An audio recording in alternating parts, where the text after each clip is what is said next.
하나님 나라의 복음을 가르치시고 그 나라의 실제를 경험할 수 있도록 각종 병들을 고쳐주셨고 귀신을 쫓아내주셨으며 죽은 자까지 살리시는 그런 표적을 예수님께서 보이셨습니다. 그럼에도 표적을 구하는 악한 세대에 대해 요나의 표적밖에 보일 것이 없다라고 주님 말씀하시죠. 이 표적은 예수님께서 행하신 여러 가지 기적과 이적 자체에 목적을 두는 그런 인생이 아니라 하나님의 말씀을 듣고 지켜 행하는 것이 더욱 복되다라는 것을 강조하신 의미예요. 악한 세대가 표적을 구할 때 요나의 표적밖에 보일 것이 없다. 지금까지 예수님께서 보이셨던 그 많은 기적과 이적, 표적들, 그러니까 우리 목적이 다른 거죠. 표적을 구하는 자들의 목적은 표적 그 자체예요. 그러나 예수님께서는 그것을 통해서 하나님 나라를 나타내 보이신 거거든요. 우리가 하나님께 은혜를 구해요. 또 우리에게도 실질적으로 이런 표적이 일어났으면 좋겠어요. 그런데 뭐 때문에 그걸 구하냐는 거죠. 뭐 때문에. 내가 정말 하나님 나라 영광을 위해서 그것을 구하는지 아니면 내 앞에 있는 문제가 해결되기 위해서 그것을 구하는지. 그러니까 눈에 보이는 이런 표적들이 안 나타나니까 미안하지만 교회 다니는 사람들도 얼른 듣기 좋은, 얼른 무엇인가 나타나 보이는 무당을 찾아오고 점쟁이를 찾아오고 하는 그런 일들이 많다라고 하잖아요. 우리가 예수님 믿는 것은 목적이 달라요. 저들이 무엇인가 눈에 보이는 표적을 구하는 것과 다른 거예요. 예수님께서는 지속적으로 하나님 나라를 가르치시고 그 나라의 실제적인 것을 보이시면서 그 주님께, 그 하나님 나라에 사람들이 마음을 두기를 원하신 거죠. 우리의 신앙이 이렇게 하나님 나라에 마음을 두지 않잖아요.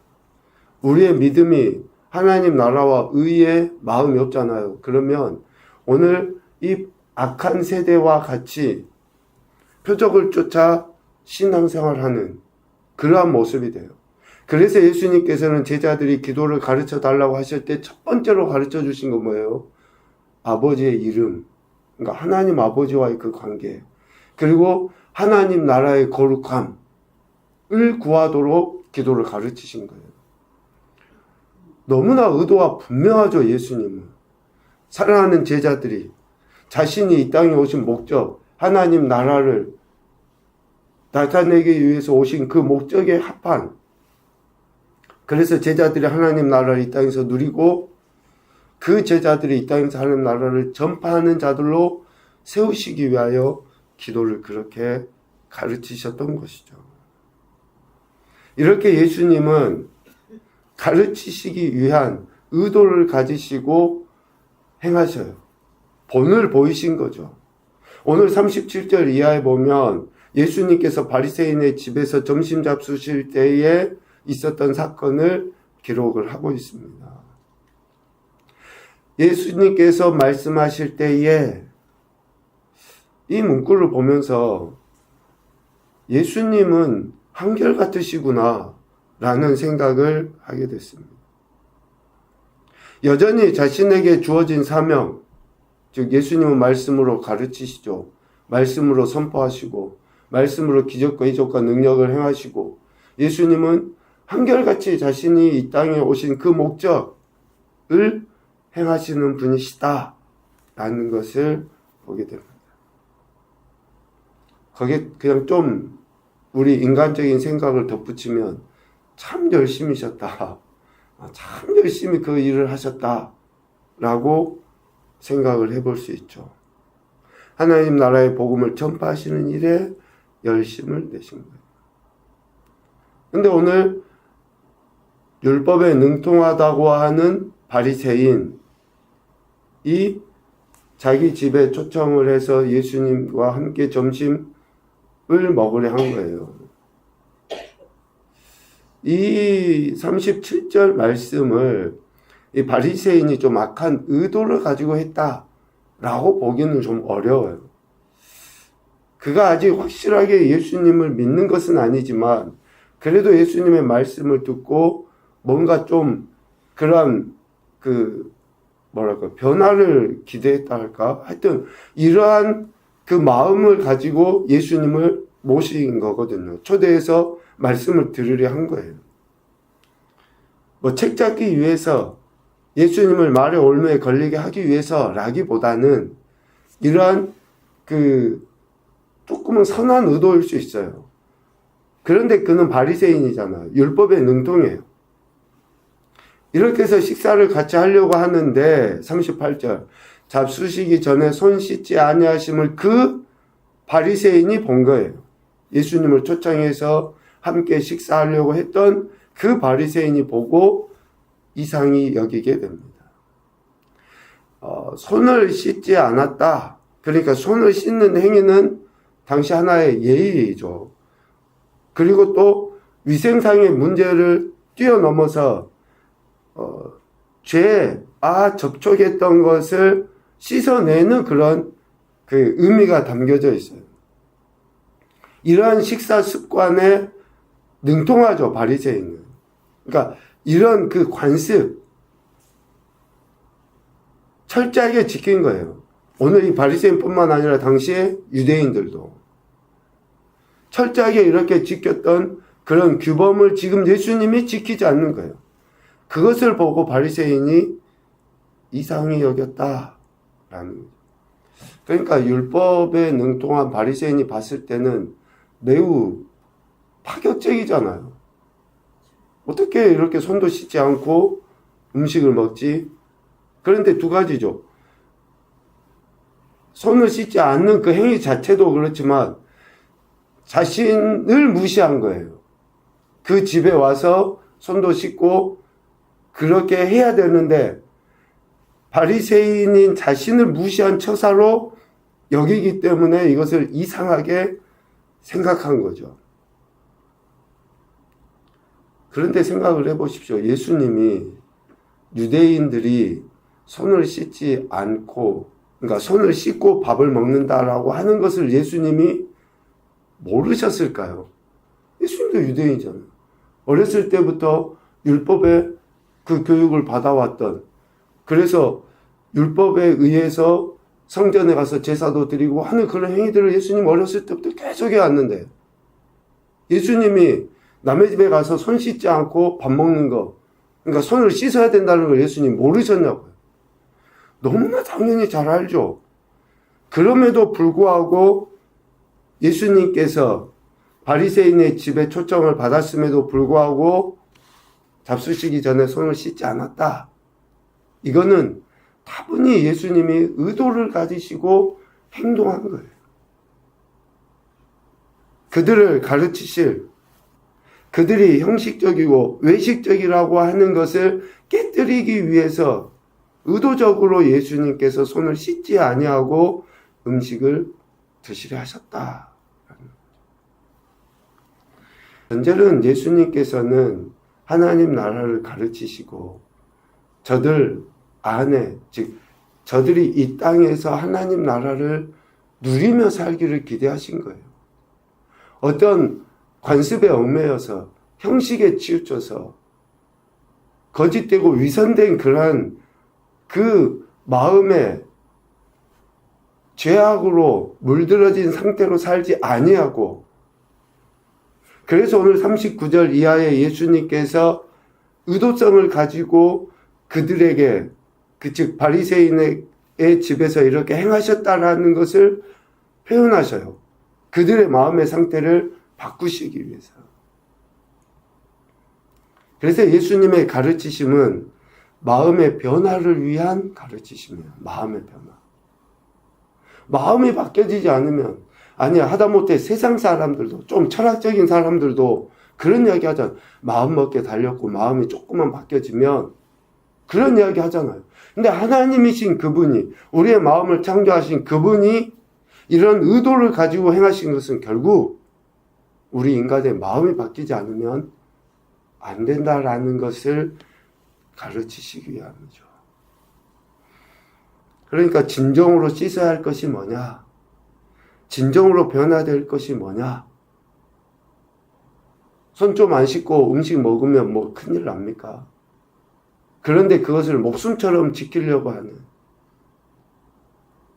자신들이 정해놓은 그 틀, 규례, 그것도 하나님 말씀이 아니라 하나님의 말씀을 변형시킨 그 전통, 유전, 흘러내려온 그러한 그 관습, 이것에 얽매여서 하나님이신 그분이 그렇게 나타내시고자 하시는 그 하나님 나라를 받아들이지 않을 뿐만 아니라 적극적으로 거부하는 저들을 안타깝게 여기신 거죠.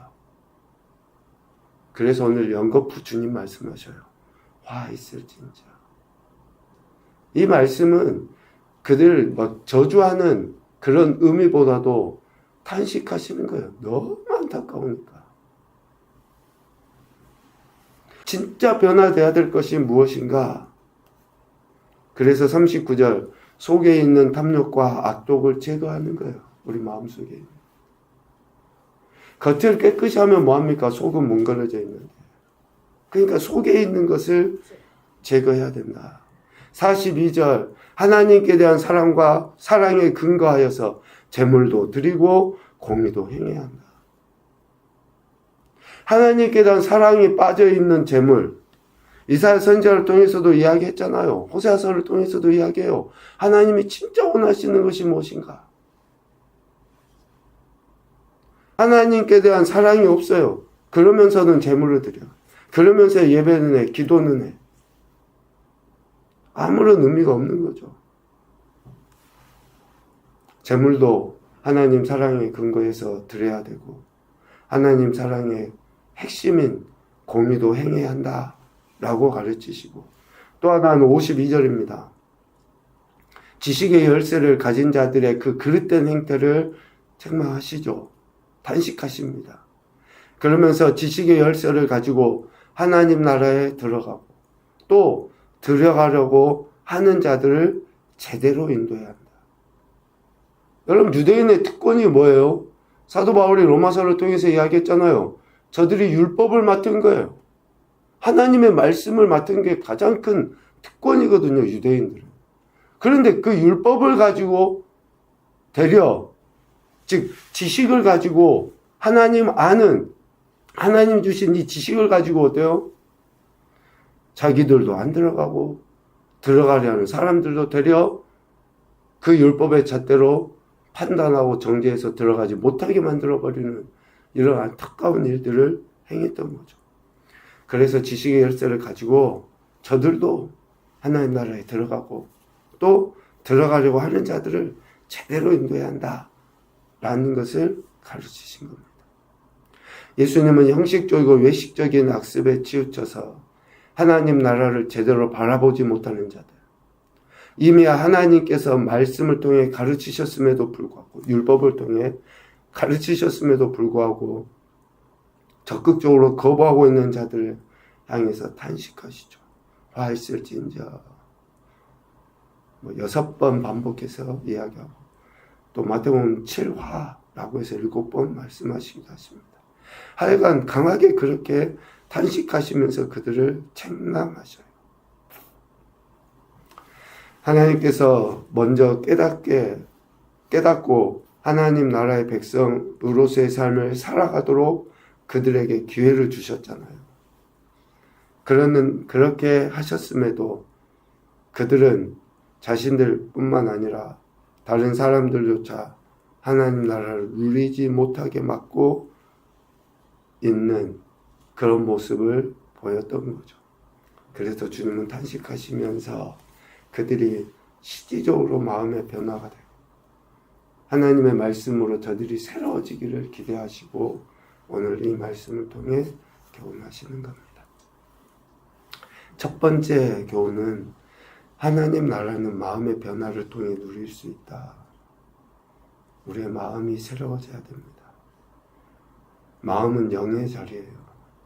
그래서 영이 바뀌지 않으면, 성령의 인도하심을 따르지 않으면 되어지지 않습니다. 하나님 나라를 누릴 수가 없어요. 두 번째, 마음의 변화는 오직 하나님의 말씀을 듣고 순종할 때 나타난다. 아무리 유식하고 뭐 책을 많이 읽었다, 뭐 많이 배웠다, 철학에 능통하다, 뭐 아무리 뭐 말을 해도 하나님 말씀에 굴복하지 않는 마음은 성령의 감동으로 기록된 하나님의 말씀이 우리를 교훈하시고 바르게 하시고 책망하시고 의롭게 하십니다. 그러니까 마음의 변화는 하나님의 말씀으로 이루어지는 거예요. 마지막으로 하나님을 사랑하고 공의를 행하는 것이 삶의 관계 속에 드러날 때 하나님 나라를 누리게 한다. 하나님을 사랑하고 공의를 행해야지 됩니다. 그럴 때 관계 속에서 실질적으로 하나님 나라를 누리며 살아가게 됩니다. 오늘도 저와 여러분에게 구원의 은혜를 베풀어 주신 그 하나님 앞에 겸손히 낮아져서 우리의 마음이 그분께 굴복되어져서 진정 하나님 나라를 누리고 또 많은 사람들에게 하나님 나라를 증거하는 귀하고 복된 한 날 우리의 전 인생이 되시기를 주님의 이름으로 축복합니다. 아멘.